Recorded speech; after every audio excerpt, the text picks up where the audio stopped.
بسم اللہ الرحمن الرحیم۔ مسلم گرل اردو میں خوش آمدید۔ دوستو، آج کی یہ ویڈیو تقدیر اور نصیب کے بارے میں ہے۔ ان دونوں چیزوں میں کیا فرق ہے، اس کو جاننے کے لیے اس ویڈیو کو آخر تک دیکھنا نہایت ضروری ہے۔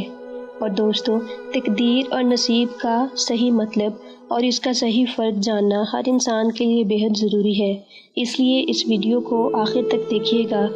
یقین کریے آپ بہت فائدے میں رہیں گے۔ تو حضرت علی رضی اللہ تعالیٰ عنہ ایک دفعہ اپنے چاہنے والوں کے نزدیک یہ فرما رہے تھے کہ تقدیر اور نصیب میں فرق ہے، کچھ چیزیں تقدیر میں ہوتی ہیں اور کچھ نصیب میں۔ تو کسی نے کہا، یا علی، ہمیں کیسے معلوم ہوگا کہ تقدیر اور نصیب میں کیا فرق ہے؟ اس پر حضرت علی رضی اللہ تعالیٰ عنہ نے فرمایا کہ اے شخص، تقدیر پہ انسان کا اختیار نہیں ہوتا۔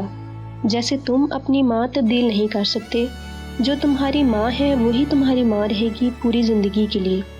تم اپنا باپ تبدیل نہیں کر سکتے اور تم اپنے پیدا ہونے کے لمحات بھی تبدیل نہیں کر سکتے، یعنی جس فیصلے میں انسان کا اختیار نہ ہو وہ اس کی تقدیر ہے۔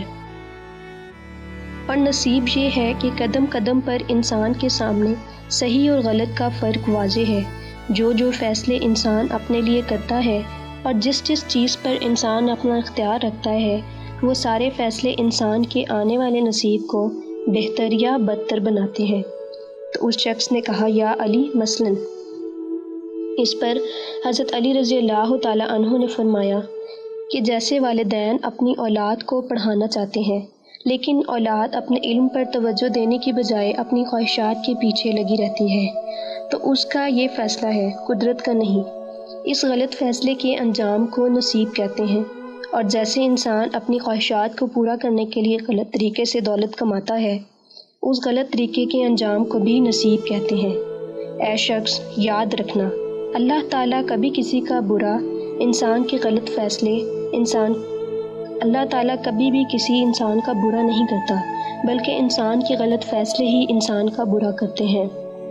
تو اس شخص نے کہا کہ یا علی، اگر کوئی صحیح فیصلے کرتا ہے پھر بھی اس کی زندگی تکلیفوں سے بھر جائے تو پھر کیا نتیجہ ہو؟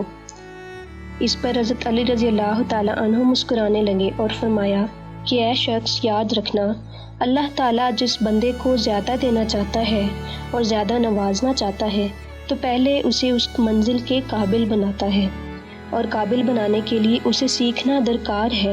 یاد رکھنا، اللہ تعالیٰ جب سکھانا چاہتا ہے تو نہ اس کے لیے کوئی مکتب بھیجتا ہے اور نہ ہی کوئی استاد، بلکہ اس کو تکلیفوں کا زیور پہنا دیتا ہے، کیونکہ اس زمین پر انسان کو سکھانے کے لیے سب سے بہترین استاد تکلیف ہے۔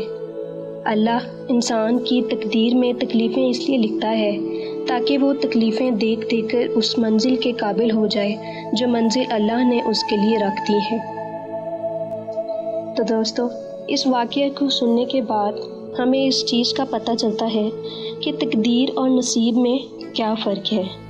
انسان جس چیز پر اختیار رکھتا ہے وہ اس کا نصیب ہے، چاہے تو وہ اپنا نصیب اچھا لکھ لے اور چاہے تو برا لکھ لے، لیکن تقدیر وہ چیز ہے جس پر انسان اپنا ذرا بھی اختیار نہیں رکھتا، بلکہ اللہ پاک اس چیز پر اپنا اختیار رکھتا ہے، اور اللہ پاک ہی انسان کو اس قابل بناتا ہے۔